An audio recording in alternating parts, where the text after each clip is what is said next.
is Reina. Welcome to my channel if you are new, and welcome back if you've been here before. Now, where you may not have been before is this area of my home, and we're here today because it's the moment of truth, guys. I'm introducing you to my 20 plant babies. Yes, you heard correctly, 20 plants. 20 has been a goal for, I would say, the last few months, because I realized that I had quite a few. It's crazy how you can just get some and then you count them one day and you're like, whoa. And so I thought to commemorate 2020, it's been quite a year. I want to get 20 plants to end off. And last week was my birthday, and shout out to my homies because I got my 20th plant, which I will show you what that is in a few minutes. And so if you're curious about the plants that I have, I'm gonna show you which ones you can start off with, and then all the way to my most difficult, or what my friend Jessie has coined the drama queens. So if you're curious about that and you want to see my plants as well as some care tips that I've adopted over the course of this summer, then keep watching.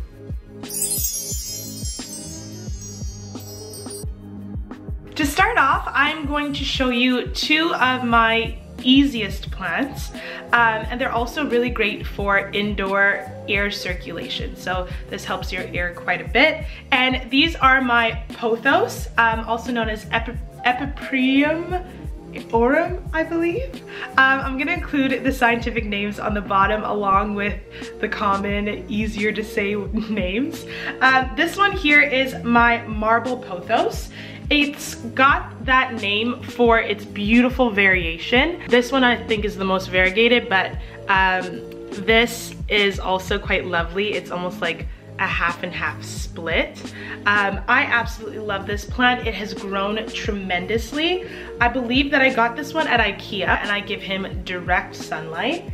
My next Pothos is my golden Pothos. And this guy is so long. I haven't named any of my plants. Actually, that's not true. I've named only one other one. But this one, I felt like, just due to the length, is so deserving of the name Rapunzel. And so this is Rapunzel, everybody. The reason why it's a golden Pothos, I'm gonna show you just the slight difference from the marble. So I don't know if you can see, but instead of there being kind of like that white, there are some gold flecks in it, and I love this one. What's funny is that, again, this is why it's so easy. This one is in almost no light. I have a light above my counter, and that's where this is sitting, and so that's basically the light that it's getting. So it's really not getting that much direct light, but it's still flourishing. Get it? Flora.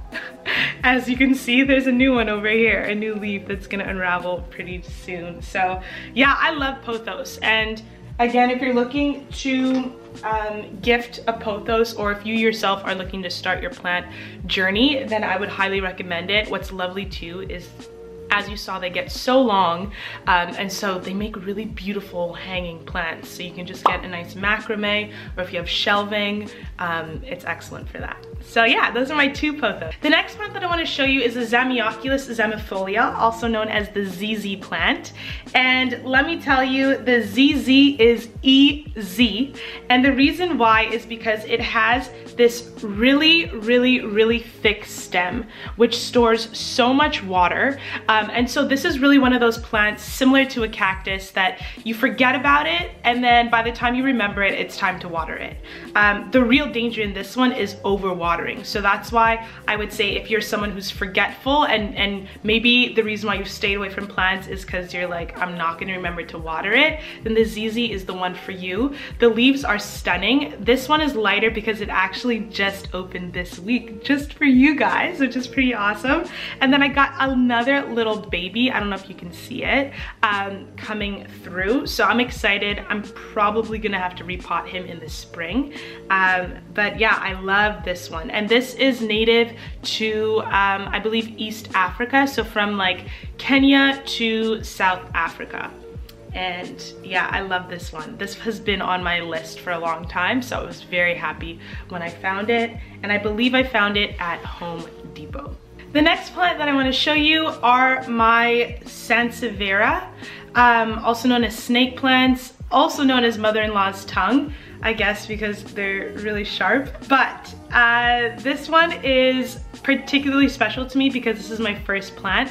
I moved literally a year ago at the end of November that has just passed, and this was the first plant that I bought in preparation to move out. I said to myself, if I can keep this alive first and then second have it grow, then I can rightfully get more plants, and this has not failed me yet. It has been doing so well. One thing that I love about this snake plant in particular is that it has this beautiful kind of tiger stripes on it. Some snake plants you'll see that they're kind of green and then they have the yellow, and this one has a bit of that on the perimeter, but I just love how gorgeous these stripes are. So this is my favorite snake plant. Just don't tell the others. The next two Sansevieria that I have are these guys. I got these at Costco, and it actually was one plant, but as you can see, it's grown so much that I was able to separate them and put them in each 2 pots. And then they grew some little ones that I was able to propagate, and so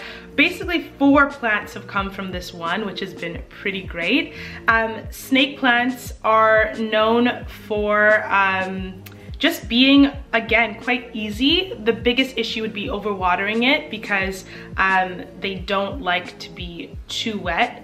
They are native to West Africa, so like from Nigeria to Congo, and again, I love them. I think that they're just really fun, the way that they kind of just sprawl out, and yeah, I really like these ones. The next plant is my HEDERA helix, also known as an ivy plant, and I can't say a whole lot about him because I water him just, you know, once a week, and every single week there are new leaves that come. It's right near my window, but it's on the portion of my window where my curtain is usually kind of drawn, so it's getting like indirect sunlight, and I don't know, it's doing really well. Hopefully at some point in time I want to grow him quite long so that I could put him on a shelf or maybe put him in a macrame. I would have to change from this ceramic though, just because that would be really heavy. But yeah, I really like this one as well, and it's doing quite well. So again, another relatively easy plant. In the beginning I had seen that there were some leaves that were kind of looking a little weird, and so I just took those off, and ever since then it's been growing, as you can see. The next 4 are gonna be my succulents, and now you might be wondering why succulents weren't first, right? One of the reasons why is because I think succulents tend to be the plant that people get first, and then they end up killing them, and it completely shoots their confidence in their ability to take care of a plant. I can speak from experience. My first plant was a cactus, and like, you know, very young and naive plant parents, I watered mine a little too often and I killed it, and then I said I can never have another plant ever again. But as you can see, that's changed. And so I want you to know, if you've killed a cactus, forgive yourself and move on, because they're really as easy as you hear that they are, as long as you just keep that water to a minimum and give it lots of nice sunlight. So the first cactus that I want to show you is my moon cactus, and what's particularly cool about this is it's considered like a plant with a mutant gene, and what it means by that is that this part is completely lacking chlorophyll, and as a result it gets this red or orange or pink color, and so it sits on top of, I guess, the stem, and so it kind of looks like a moon, and that's where it gets its name from. This one I purchased from IKEA and have not really watered it since I got it in the summer, and so that I can say for me has been the key. I just really have learned from my younger years and have forgotten about this. I look at it, I smile at it, I'm like, you're cute, but that's about it. I don't water it too often at all. I might water it soon though, just because I don't want it to you know, get dry or anything. Might as well be a little bit preventative, but the key is really just don't over water it, please. Next cactus is my dragon fruit cactus. And this is one of the cacti I should say, that don't prickle you. They don't prick. They're really soft, and this guy has grown so much. I got him from Walmart, and it came with this really beautiful pot. It's still in its nursery pot. So this, as you can see, is sprouting crazy. And so in the spring, again, I'm gonna have to repot this one. So hopefully I can show you guys how I'll go about that. I've never repotted a cactus before, so that should be interesting. But yeah, this one's really cute. Then I have my newest plant baby, and it's these string of pearls. And they kind of look like peas. They're really cute. Apparently these also grow quite quickly, so I'm hoping to have this really long hanging plant. It's a part of the succulent family, so again, the key to this, don't overwater it, give it lots of sunlight, and you should be Gucci. So yeah, this is the little guy. The last succulent is my ECHEVERIA elegans, also known as the Mexican gem. And this one is really cute because it has this almost like powder on top, and if you touch it, then it kind of comes off. I'm not entirely sure why it has it on it, but I find that it makes for a really pretty color. And this guy, again, has been doing pretty well, so pretty easy. Now we're gonna be moving on to some of the more difficult plants, or at least they're known for being more difficult. And the first one that I wanna show you guys is my Ficus LYRATA, also known as a fiddly fig. This one has been doing quite well. Basically what happened yesterday is there was a little accident. My Tradescantia was on a stick-on hook and fell down in the middle of the night, and I like heard it and I saw it and I was like, no. But then I just went back to bed because I was like, maybe this is a bad dream. Woke up, saw the damage. One of the damages was to my fiddly fig. It kind of like on its way down smashed this new leaf. There's another one coming, so I'm not horribly sad, but I'm sad because this guy's kind of my pride and joy. But yeah, this one has grown quite a bit. I've learned a few tricks with this one, which I will share at the end of this video. But I have to say that this one has grown quite a lot. Whereas my first one, which is this guy, has been stagnant for months on months. But the trick that I learned, which I will tell you at the end of the video, so you have to watch till the end, is really helpful. And it's proven to produce a new leaf that's on its way. I don't know if you can see it, but it's coming. It's coming, guys. So this is the ficus, and this one is also native to West Africa. And so likes humidity. So definitely spray it, come up with a nice regimen, but keep it in the sun as well. And then you should be good for the fiddle leaf fig, Ficus LYRATA. Next up is my prayer plant. Now, please, just as a little homework for your benefit, Google prayer plants because you're gonna see the most stunning leaves. And that's also one of the things that has just lured me to plants. To me, they're just so stunning as a creation, and having these in my home just makes me marvel at God and the work of his hand and how he has thought of these creative patterns, and it's just incredible. It's incredible to me. So that's one of the reasons why I love plants, and like we'll just continue to take care of mine and get more. But this prayer plant is native to Brazil's tropical rainforests, and so it needs a lot of humidity and sun. The reason why this is a bit of a drama queen is more my fault than anything. I couldn't fully figure out where to put it. I found it in a place and it was doing so well, growing a lot, new leaves all the time, and then I was like, oh, it really likes sun, and so I moved it to another area of my home right in direct sunlight, and I scorched some of the leaves, so you'll see here. So that was my bad. I shouldn't have done that. But other than that, you water it and you give it enough sunlight, and then you wanna just kind of spritz it every once in a while, and it should do a-okay. The next two are my ephemeral NANOUK, also known as Tradescantia, and this is a stunning plant. It has these beautiful pink and green leaves.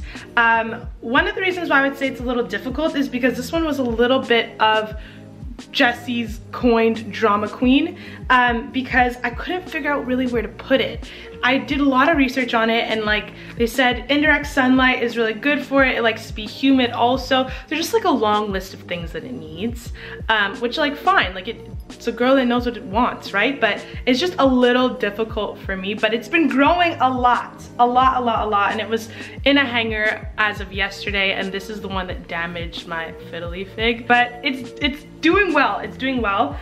Quite easy to propagate this one. Basically, the way to go about it is you stick it in dirt.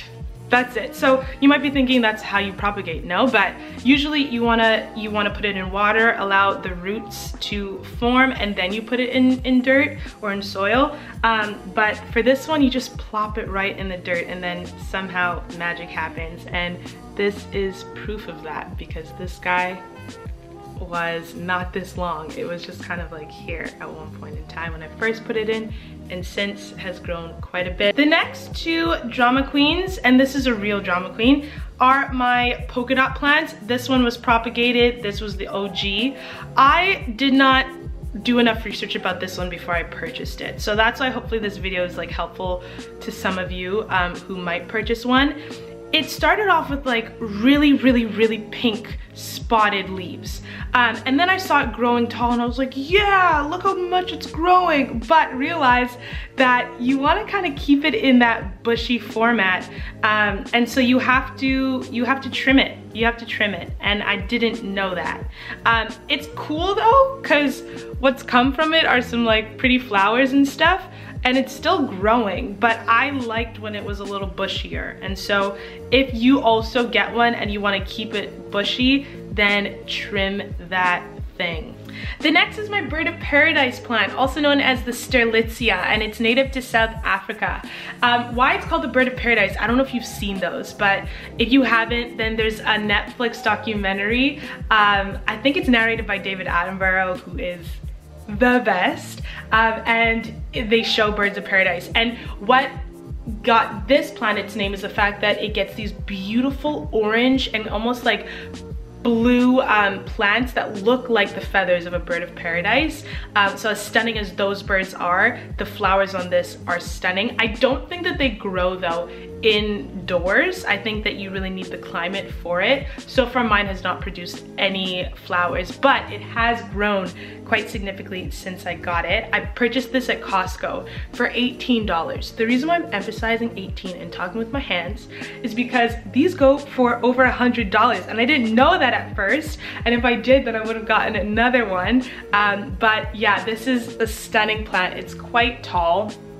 I'm hoping that this new one that's growing will be the tallest of them all. But I love this plant. If you have a lot of sunlight, I would say you can get this one. If you don't, it might not be the best idea, because sunlight and humidity are what has mine thriving at the very least. The last plant I want to show you is extremely random, okay? My brother, he had his garden in the summer. I have to be honest, I'm not like an outdoor plant person yet.